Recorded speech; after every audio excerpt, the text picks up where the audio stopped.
Hola mis coconetes! So I got a very important subject to talk to you about today. This is something that's overlooked by a lot of people. They just think it's something you could brush off. It's nothing. It's not that serious. You could just wake up and you'll be fine. No, it's not that simple. I'm going to be reading to you a lot from these papers that I wrote with my small ass handwriting. Plus there's some stuff on my laptop too. So don't be discouraged though. Don't leave the video because you see all these words. Like, I'm not going to talk your head off, but you're going to be learning a lot of stuff. So I think this is important to know. Clinical depression, a mental health disorder categorized by personality, depressed mood, or loss of interest in activities. This causes significant impairments in daily life. There's approximately 3 million cases per year, and it does require a medical diagnosis. So not a little quiz on a website, do I have depression or not? A legit medical diagnosis. Now, these quizzes online can help you figure out whether you need help or not, but it's not a proper diagnosis. So if you feel like you might be going down that path, please go to a doctor. They'll have you fill out a questionnaire. Now, these questions will help them figure out what kind of treatment you might need. So please answer these questions to the best of your ability. Depression can be resolved in a few months with proper treatment. A great therapist or psychologist will help you. It's difficult to pinpoint what treatment will be best for you because there's many different factors that tune into depression and how it affects you, and for everyone it's honestly different. What causes it? According to Harvard Health, it's not about certain brain chemicals, how much you have of each, too much, too little. It's actually life events, medication, genetic vulnerability, faulty mood regulations. So you have to go through something, and then how you respond to it, that's when the chemicals start saying, yo, we got a problem. Does that make sense? Let's start with the left and right side of the brain. The right side identifies, the left side interprets. The right side will notice negative emotions like fear, anger, or danger. The left side decides what to do next. People with damage to the left side are more prone to suicide because they are overwhelmed with negativity. People with damage to the right side are overly optimistic because they have trouble identifying negative emotions. Speaking of emotions, we have the limbic system, which controls your emotions. Now, here's 3 parts of the limbic system that contribute or that link to depression. Here's a diagram. Whoop. We got the amygdala, the thalamus, and the hippocampus. Each of these parts, they have a certain chemical compounds and a neurotransmitter that contribute to what you're feeling, but I'm gonna dive into that later. That way I'm not overwhelming you with information. The amygdala is associated with emotions such as anger, fear, pleasure, sorrow, and sexual arousal. It's activated when a person recalls emotionally charged memories, such as a frightening situation. Activity in the amygdala is higher when a person is sad or clinically depressed. Increased activity continues even after the recovery from depression. Now we have the thalamus. This receives most sensory information and relays it to the appropriate part of the cerebral cortex, which directs high-level functions such as speech, behavior reactions, movement, thinking, and learning. Some research suggests that bipolar disorder may result from problems in the thalamus, which helps link sensory input to pleasant and unpleasant feelings. The hippocampus turns short-term memory into long-term memory. Memories tell you how to respond to situations. So if you almost drowned, you could feel a fear around water, like you'll get goosebumps, you feel a knot in your stomach, you feel a little anxious, you start giving people around you some attitude, things like that, whether you realize it or not. Because it's not like you're thinking about, oh, I almost drowned every time you see water, but the memory you have will trigger that stress out of you. This may not be true for everybody because some people do get over their traumas, but in cases like this where the person hasn't. Okay, now we could dive into neurotransmitters. The brain's neurotransmitters keep senses, learning, movements, and moods up and running.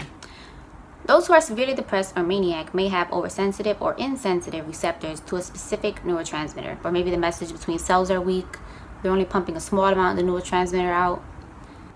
If there's a problem between the one thing that's helping you sense, learn, and keep your mood stable, here are the neurotransmitters that play a role in depression. We have acetylcholine, which enhances memory, learning, and recall. An acetylcholine imbalance can cause brain degeneration, dementia, Alzheimer's, a learning disability. Dopamine is a feel-good hormone. I think we all know this. Also part of the motivation reward system. Any issues with dopamine can result in distorted thinking, hallucination, delusions, ADHD, Parkinson's, brain fog, restless leg syndrome, low motivation, social anxiety, and OCD. We have serotonin, which helps with your sleep, appetite, mood, and pain. Those with low serotonin, again, are at risk for depression. Norepinephrine determines motivation and reward. Those with an imbalance will have memory problems, bad mood, poor focus, alertness, and panic attacks. We have glutamate, which plays a role in schizophrenia and bipolar disorder. We have gamma aminobutyric acid, also known as GABA. It's an amino acid that helps curb anxiety.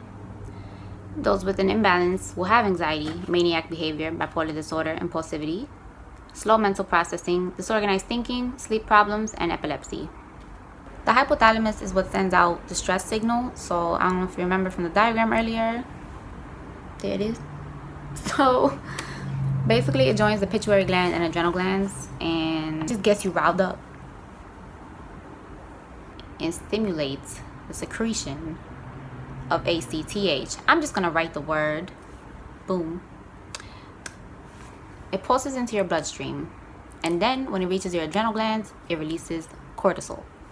So this will help coordinate your thoughts, behaviors, emotional reactions, and involuntary responses. By the way, fight or flight is meant to turn on and off, but when the cortisol levels do not return to normal, it puts you at a risk for high blood pressure, immune suppression, so like your immune system will be a little weaker, asthma, and of course, depression. Depressed peoples or those with dysthymia have high CRH levels. Excuse me. Childhood trauma can negatively affect these levels. In other words, early traumas in life create a risk for depression. I know it's not easy to figure out what you've been through that is causing you to act a certain way now, but you are who you are, and there are things you can change to be a better version of yourself, or you can figure it out. That's why I say it's good to get to the root of the problem before it develops and escalates into a mental health disorder or something that you find yourself stuck in and you end up losing parts of yourself because of what you've been through. Here's some data that I found from the Journal of American Medical Association. They show that women that have been sexually abused or physically have had more extreme stress responses than those who haven't. They have higher ACTH and cortisol levels. The hearts beat faster when performing stressful activities. So this could be shopping, large crowds, anything. And people often think some girls are like on edge or they're overreacting for certain things, but it's like she's probably going through some things or she has things to get over, you know? That's why, as I mentioned earlier, the memories play such a huge role in this, because there's things that you may have been through and the stress just pours out of you and causes you to change and flip your whole mood. It's not just a simple, okay, one size fits all, this is what you do to feel better. This is your brain we're talking about. Like, things is going on, they's cooking in here, you know? The Journal of Neuroscience released a study where they looked at 24 women with depression and those without. Their hippocampus was 9 to 13% smaller than the woman without depression. It's still under review, but stress can suppress the production of new neurons and nerve cells in the hippocampus. Now, this stress is prohibiting your brain to heal itself, to function as it's supposed to. And it does take weeks to heal. This is why antidepressants also take weeks to kick in, because your neurons need the strength, they need the support to keep going, to keep rebuilding themselves. That way you can go back to normal, snap back. But unfortunately, it does take a while. Now, the antidepressants, it's like a booster. So it'll help the exchange of info between circuits. Your nerve cell connections will be a little bit stronger and it'll heal slightly faster. Medical issues also play a role in depression. We have the thyroid hormone. In excessive amounts of the thyroid hormone would be hyperthyroidism. This triggers maniac symptoms. Hypothyroidism is too little of the thyroid hormone, which leads to exhaustion and depression. There's other conditions that link to depression also, like degenerative neurological conditions like Parkinson's disease, Alzheimer's, nutritional deficiencies, vitamins, minerals, especially your B vitamins. Get your B12 up. Endocrine disorders such as cortisol, adrenaline, all the neurotransmitters as I mentioned earlier.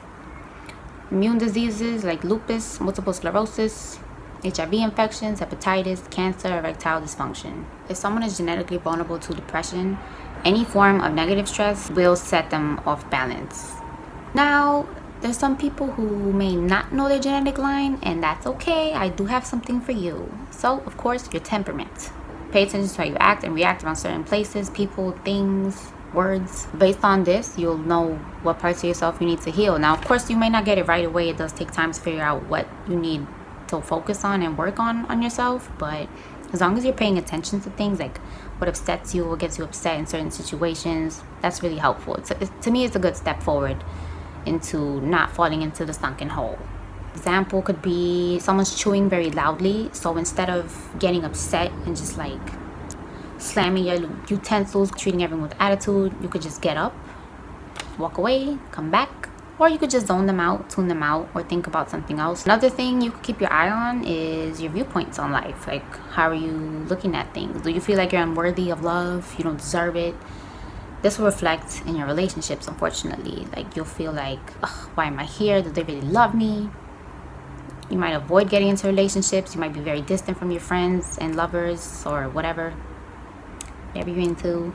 It probably won't last long or be a healthy relationship. Really, how you think does affect a lot of things. I hope this video was helpful in figuring out the science behind depression, because a lot of people just think it's something you could just snap out of or you could just get over it, but it's really not that simple. Like, as you can see, it's like literally a whole bunch of chemicals and things going on in your head. I feel like it's really important to know these things, because a lot of people just think depression is something you could just sweep under the rug and just get over it. Like, it's normal to be sad for 3 weeks and you'll be back to normal. Like, it's really not that simple. It's way more than that. And hopefully you've learned that from this video.